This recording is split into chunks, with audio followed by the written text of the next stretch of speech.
Okay, so have you ever been like starving, right? But you're in this amazing restaurant and you can't decipher the menu?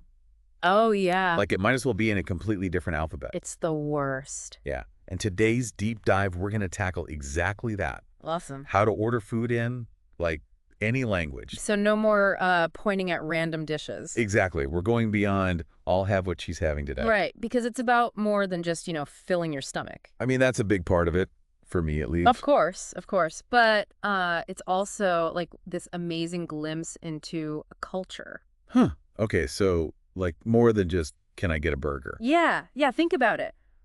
How we order food, it can tell you a lot about a society, like their values even. Oh, okay, you're blowing my mind a little bit. Well, think about it. Like in some cultures, being super polite to the waiter is really important. Yeah, that makes sense. It's not just about, knowing the food, it's showing respect for their role. Gotcha. Like saying something like, "What would you recommend?" Instead of just like, what's good here? Exactly. It shows Okay. you value their opinion. Hmm. So I'm not just like getting the best dish. I'm also like low-key making a friend. Kind of. It's like this little cultural exchange right there at your table. I'm into it. But is it always about being super formal?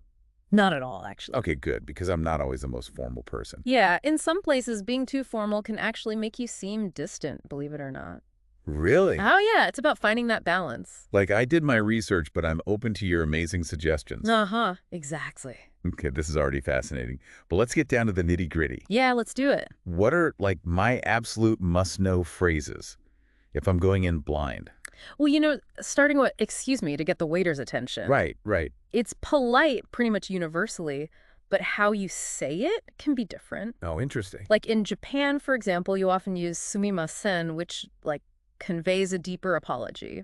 Whoa, so I'm not just saying words, I'm actually like showing I understand their custom. Exactly. It's subtle but powerful. I'm taking notes. Good. And then you've got your classics like, I'd like to order, or if you're feeling brave, what's popular here? So good. Yeah. But what about when you got to get a little more specific? Oh, right. Like, I am the queen of asking for mild salsa and still needing like a gallon of milk. Uh-huh.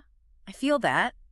So how do you deal with spice levels or like allergies in a language you barely speak? Well, obviously being able to describe what you need is super important, but it's Right. not just about the words. Like I can't just point at a dish and then make a bunch of coughing sounds. Uh-huh. Well, you could try, but it might not be the most effective. Yeah, true, true. It goes back to that active listening, even before you order. Okay. See if the waiter mentions any spicy dishes or look for clues on the menu. So I'm gathering intel before I even speak. Exactly. And it can give you a sense of how they talk about food, which is super helpful. That's clever. But what if the menu's super basic? No fancy descriptions, no little chili pepper symbols, nothing. Well, in that case, a little bit of prep work goes a long way. Like what? Learn some key phrases like, spicy, mild, I'm allergic to. Oh, good idea. And you can even write them down phonetically. So I don't completely butcher the pronunciation. Exactly. Okay, I feel so much more prepared already. Yeah. But what about those times when you just want to be surprised? You mean, like, put your faith in the chef's hands? Exactly. Like hit me with your best dish. The art of the recommendation request. Is there like a secret to that? Well, you can just say, what do you recommend? Yeah, sure, but how do I like really make it land? Like I said before, it's about showing genuine interest. Okay. So, for example, in Italy, where, food is like their national treasure, Oh yeah. you could try saying, what's your favorite dish on the menu? Oh, I like that. It shows you value their personal opinion, not just their knowledge as a waiter. So it's like, I'm not just asking for food, I'm asking for a little piece of their heart. Haha, yeah, kinda. This is incredible. I'm so ready to put all this into practice. Me too. This isn't just like a language lesson, it's a whole new way to experience food. I agree. But before we get too carried away, I think it's time to give our listeners a chance to practice. Yeah, let's turn the tables on them. Let's see what they've got. Okay, listener, get ready, because we're about to drop you right into the heart of a Bangkok street market. Ooh, I love it. Imagine you're surrounded by all these amazing food stalls. So many smells. The air's thick with, like, exotic aromas. My stomach is already rumbling. And you're completely overwhelmed. Overwhelmed in the best way possible. Haha, right. So, how do you even begin to navigate this culinary jungle? Oh, man. So many choices. Well, this is where those observation skills we talked about come in handy. Okay. First things first, look for the longest lines. Yeah, that's always a good sign, People know what's up. for sure. And what about watching the locals? Absolutely. See what they're ordering, blend in. So it's like a delicious game of follow the leader. Exactly. And don't be afraid to, point and gesture, Oh, yeah. Body language is key. especially if you're hitting a language barrier. Right, right. But what about, spice levels or asking you about ingredients? Good point. Like, we talked about that cheat sheet, but how do you even use that in this situation? I mean, body language is your best friend here. Okay. Smile, point to the dish, and then use your cheat sheet to ask simple questions. Yeah, even if my pronunciation is a little rough. It's the effort that counts. It shows I'm trying, right? Exactly. And most people appreciate that. For sure. It's all about that connection. Totally. Okay, so I've successfully ordered my mystery dish. Awesome. It looks incredible, but eventually the time comes to pay up. Ah, yes, the bill-paying ritual. Any tips for not messing that up?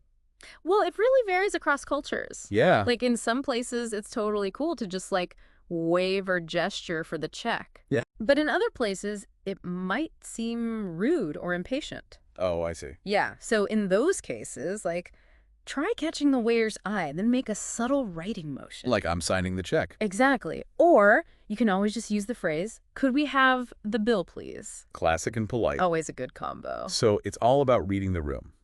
Basically. I'm noticing cues, using my polite phrases, feeling good. But then there's tipping. Oh, yeah, tipping etiquette. How do I know when it's expected and how much? Honestly, a little research before your trip can be a lifesaver. Makes sense? In some countries, tipping is considered almost offensive. Really? Oh, yeah, while in others, it's expected. Huh. I had no idea. It's wild. A quick Google search or checking a travel forum will usually give you the info you need. Good to know. So now I'm armed with all this knowledge, feeling brave. But what about those curveballs? You mean unexpected situations? Yeah, what if I have a serious allergy or I'm with a huge group and things get a little crazy? Ooh, yeah, good questions. Any pro tips for handling those?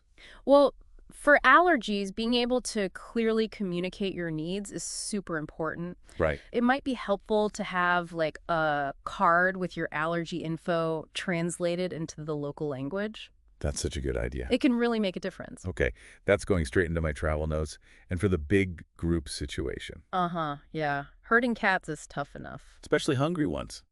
Honestly, in those scenarios, patience and a sense of humor are key. So true. Embrace the chaos, expect things to maybe go a little off plan. Sometimes those are the best memories. I totally agree. Okay, I'm feeling inspired and way less intimidated. That's great. But before we wrap up, I think it's time to bring this back to our listener. Okay, what do you have in mind? They've been listening, absorbing all this wisdom, but how can they actually put it into practice? You know what? That's a great question. I mean, we could give them a little test run. I like where you're going with this. Let's put them in the hot seat. Okay, listener, get ready. It's your turn to shine. We're about to transport you to that charming Parisian cafe we talked about. Oh, I'm so there. Picture yourself settled in a cozy corner table. The air is filled with the smell of fresh bread. Heavenly. You've got the menu in hand. It's full of tempting treats. Okay, I'm feeling those Parisian vibes. What's my first move? Remember, a simple bonjour, monsieur or madame goes a long way. Right, right. Acknowledge their presence. Exactly. It sets a polite tone. Okay. Bonjour, madame. Perfect. She smiles back. I'm feeling good. But now what? Now it's time to explore that menu. Yeah, my French is a little rusty, and there's so many pastries I've never even heard of. Don't be shy. Ask questions. Like, Well, you could point to a pastry that catches your eye and say, qu'est-ce que c'est? which means This. simple and effective. Exactly. Okay, she explains it's a pain au chocolat, and I'm already drooling. A classic choice. But I'm also kind of craving something savory. I see. How do I ask for a recommendation without sounding totally lost? Remember we talked about appealing to their personal taste? Oh, yeah. Try saying something like, Je cherche quelque chose de délicieux et salé. Qu'est-ce que vous me conseillez? Okay, breaking it down, that means, I'm looking for something delicious and savory. What would you recommend? ooh, I like it. I'm using some French, but I'm also showing I'm open to suggestions. It's the perfect balance. Okay, she suggests a croque monsieur, and my stomach is definitely ready for this. Sounds delicious. All right, I'm feeling confident. How do I place my order? You can use this polite phrases we practice. Gotcha. Like, je voudrais un pain au chocolat et un croque-monsieur, s'il vous plaît.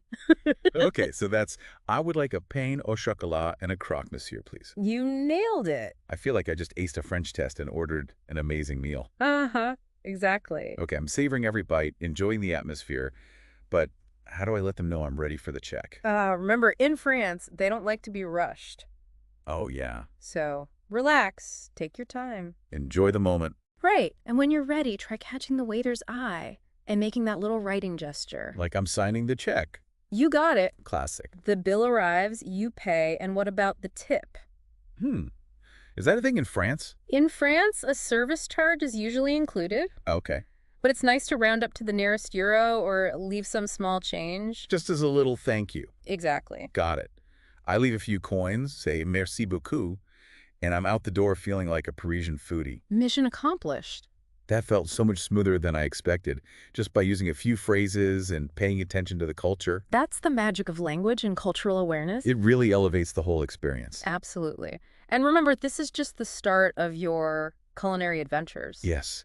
Every time you step outside your comfort zone, you're opening yourself up to so much more. New flavors, new perspectives. Exactly. So to our listeners, we say bon appetit, buon appetito, buen provecho. Or however you say it. Go out there and explore the world. One delicious bite at a time. And until next time, happy travels and happy eating. Bon appetit.